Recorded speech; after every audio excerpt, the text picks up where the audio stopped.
Assalamualaikum warahmatullahi wabarakatuh.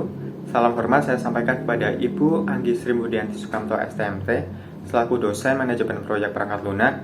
Sebelumnya perkenalkan nama saya Gito Siswanto, NIM PM 20175. Saya merupakan mahasiswa dari STIMIK Widya Pratama yang mengikuti pertukaran mahasiswa Merdeka.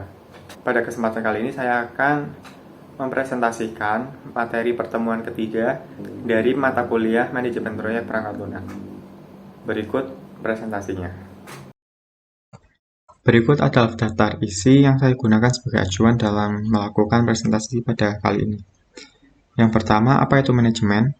Manajemen telah banyak disebut sebagai seni untuk merealisasikan pekerjaan melalui orang lain.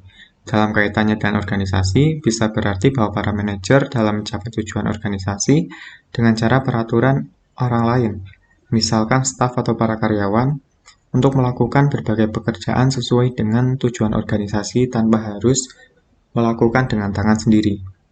Manajemen lebih bersifat arsitektur atau konseptual. Bisa disebut juga perencanaan strategis, bukan teknikal maupun operasional.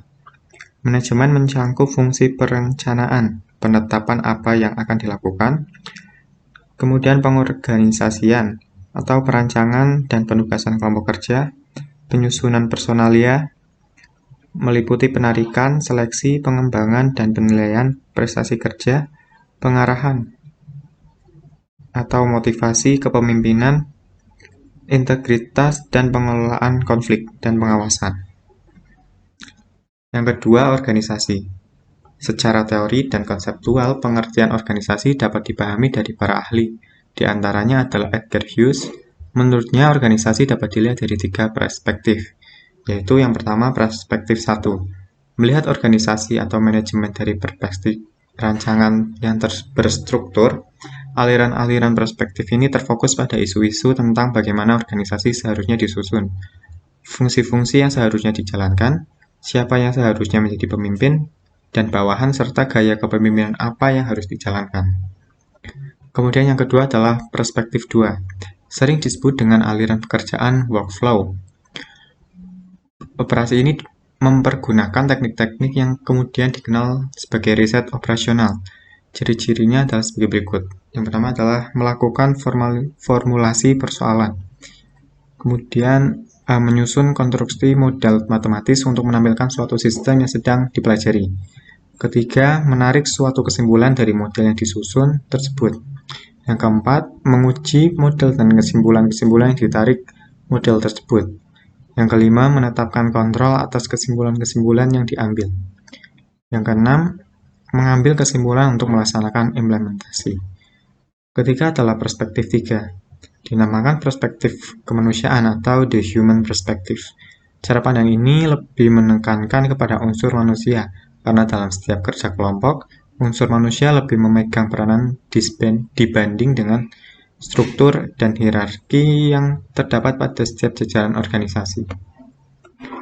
Organisasi dapat pula dipahami secara bebas sebagaimana pemaparan berikut. Yang pertama dikatakan organisasi bila ada orangnya, artinya organisasi terdiri dari sekelompok orang atau lebih dari satu orang. Yang kedua dikatakan organisasi bila memiliki tujuan, artinya kumpulan-kumpulan atau kelompok orang yang tersebut harus memiliki tujuan tertentu yang ingin dicapai, dan tujuan ini haruslah sama, atau satu tujuan. Yang ketiga dikatakan suatu organisasi bila mana memiliki struktur, artinya kumpulan orang tersebut masing-masing memiliki posisi tertentu, hak dan tanggung jawab tertentu yang diatur dan dituangkan dalam bentuk struktur organisasi. Dikatakan organisasi bila ada koordinasi yang jelas, artinya hubungan antar posisi maupun hubungan antar personal haruslah dikoordinasikan dan diatur dengan baik agar sesuai dengan tujuan organisasi. Yang ketiga adalah prinsip manajemen. Berikut adalah prinsip-prinsip manajemen yang baik. Pertama adalah adanya tujuan yang jelas. Kedua, tujuan organisasi harus dipahami oleh semua orang. Tiga, tujuan organisasi harus diterima oleh semua individu dalam organisasi. Yang keempat, adanya kesatuan arah dalam organisasi. Yang kelima, adanya struktur organisasi. Yang keenam, adanya jaminan jabatan, misalnya gaji, tunjangan, dan sebagainya. Yang ketujuh, adanya koordinasi yang baik. Yang keempat adalah definisi proyek. Berdasarkan buku panduan PMBOK, A Guide to the Project Management Body of Knowledge, definisinya adalah suatu usaha sementara yang dilaksanakan untuk menghasilkan suatu produk atau jasa yang unik.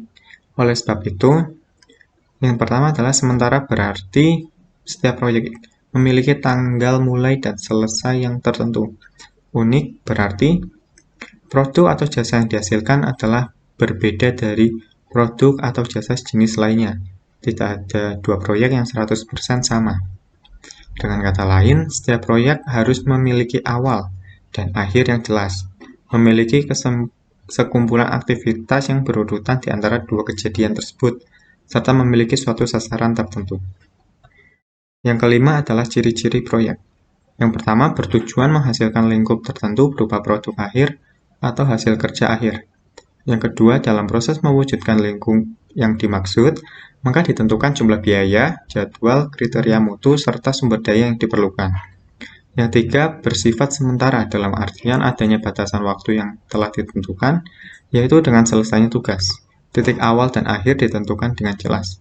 Titik awal mengacu pada kapan waktu dimulainya suatu proyek perangkat lunak, sedangkan titik akhir adalah waktu di mana proyek tersebut diselesaikan dalam artian proyek tersebut telah diterapkan di lingkungan pengguna. Yang keempat, non-rutin, tidak berulang-ulang. Macam dan intensitas kegiatan berubah sepanjang proyek berlangsung. Yang keenam, bentuk pengerjaan proyek. Secara umum, bentuk pengerjaan proyek dilakukan dalam dua cara. Yang pertama, swakelola adalah kegiatan pengerjaan proyek dilakukan oleh perusahaan atau instansi tersebut. Untuk perusahaan atau instansi tertentu, mereka memiliki departemen teknologi informasi yang terdiri dari orang-orang yang berkompeten dalam pengembangan perangkat lunak. Ketika mereka membutuhkan suatu aplikasi atau perangkat lunak, mereka bisa mengembangnya secara internal tanpa melibatkan pihak luar. Kedua adalah subkontrak. Subkontrak adalah kegiatan pengerjaan proyek perangkat lunak diberikan kepada pihak luar atau pihak ketiga dengan syarat atau ketentuan yang telah ditetapkan. Besarnya anggaran proyek juga berpengaruh terhadap proses seleksi terhadap pihak luar yang akan mengerjakan proyek perangkat lunak tersebut. Yang ketujuh, mekanisme proyek. Tahapan atau mekanisme proyek adalah sebagai berikut. Yang pertama, proyek ditentukan oleh manajemen melalui suatu kebijakan. Yang kedua, setelah keputusan dari manajemen menyatakan bahwa suatu proyek akan dijalankan, maka selanjutnya ditunjuk seorang pemimpin atau manajer proyek dan pembentukan tim proyek. Yang ketiga, pihak manajemen akan mendelegasikan proyek tersebut kepada manajer proyek untuk memimpin dan mengelola proyek dari awal sampai akhir. Manajer proyek bertanggung jawab sepenuhnya atas keberhasilan proyek tersebut.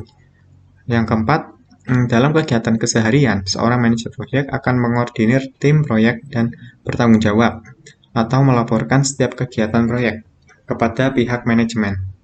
Yang kelima, di dalam kegiatan proyek, seluruh pihak yang terlibat harus bertanggung jawab terhadap keberhasilan proyek tersebut sampai dengan selesai, sesuai dengan kapasitasnya masing-masing. Yang kedelapan adalah hal-hal yang menyebabkan timbulnya proyek. Yang pertama, rencana pemerintah. Adanya suatu kebijakan baru bisa berdampak pada kebutuhan perangkat lunak baru. Yang kedua, permintaan pasar. Sebagai contoh, beberapa perusahaan retail beralih kepada penjualan dengan memanfaatkan teknologi internet atau e-commerce. Perubahan ini menuntut perusahaan untuk mengembangkan suatu aplikasi penjualan yang dapat diakses oleh seluruh orang tanpa batasan waktu dan jarak. Hal ini disebabkan oleh meningkatnya transaksi elektronik oleh banyak orang. Untuk membeli barang, misalnya pakaian, masyarakat tidak perlu pergi ke toko atau mal untuk berbelanja, tetapi cukup mengakses aplikasi dan melakukan pembelian secara online. Perhatikan saja, beberapa perusahaan retail sudah beralih ke versi transaksi elektronik, misalnya Matahari Mall di situs www.matahari.com. Yang ketiga, dari dalam perusahaan yang bersangkutan. Untuk memudahkan aktivitas perusahaan, dibutuhkan aplikasi-aplikasi pendukung. Misalnya pada perusahaan farmasi dibutuhkan aplikasi untuk mendata obat-obat yang telah diproduksi, jumlah yang diproduksi, serta tanggal produksi pada kadaluarsa obat. Pada perusahaan distribusi obat, dibutuhkan aplikasi pendataan obat yang berisi jenis-jenis obat yang masuk, jangka produksi obat dan kedaluarsanya setelah stoknya tersedia. Yang keempat, dari kegiatan penelitian dan pengembangan. Aktivitas penelitian terkadang membutuhkan suatu aplikasi yang salah satunya digunakan untuk membantu maupun menjawab permasalahan yang ada. Misalnya pada penelitian prediksi harga emas, maka dibutuhkan suatu aplikasi yang mampu menyimpan dan memproses data masa lalu untuk kemudian dibuat prediksi harga di masa depan. Yang kesembilan adalah faktor keberhasilan proyek. 4 hal penting yang mempengaruhi keberhasilan suatu proyek. Yang pertama, pengelolaan proyek melalui suatu mekanisme life cycle project. Yang kedua, melakukan monitoring dan pengontrolan terhadap jadwal proyek, anggaran proyek, kualitas proyek, dan risiko di dalam suatu proyek. Yang ketiga, mengintegrasikan atau memadukan perangkat dan metode manajemen proyek untuk tujuan peningkatan produktivitas kinerja tim dan komunikasi. Yang keempat, tidak kalah pentingnya adalah komitmen manajemen. Hal ini sangat memegang peranan penting terhadap keberhasilan suatu proyek. Yang ke-10 atau yang terakhir adalah contoh proyek perangkat lunak. Yang pertama, pembuatan aplikasi sistem akademik suatu universitas. Yang kedua, pembuatan aplikasi penerimaan mahasiswa baru. Yang ketiga, pembuatan aplikasi mobile untuk transaksi elektronik. Yang keempat, pembuatan aplikasi jual beli online. Yang kelima, pembuatan aplikasi pendataan, dan sebagainya. Berikut sumber yang saya gunakan dalam presentasi kali ini. Sekian dan terima kasih. Wassalamualaikum warahmatullahi wabarakatuh.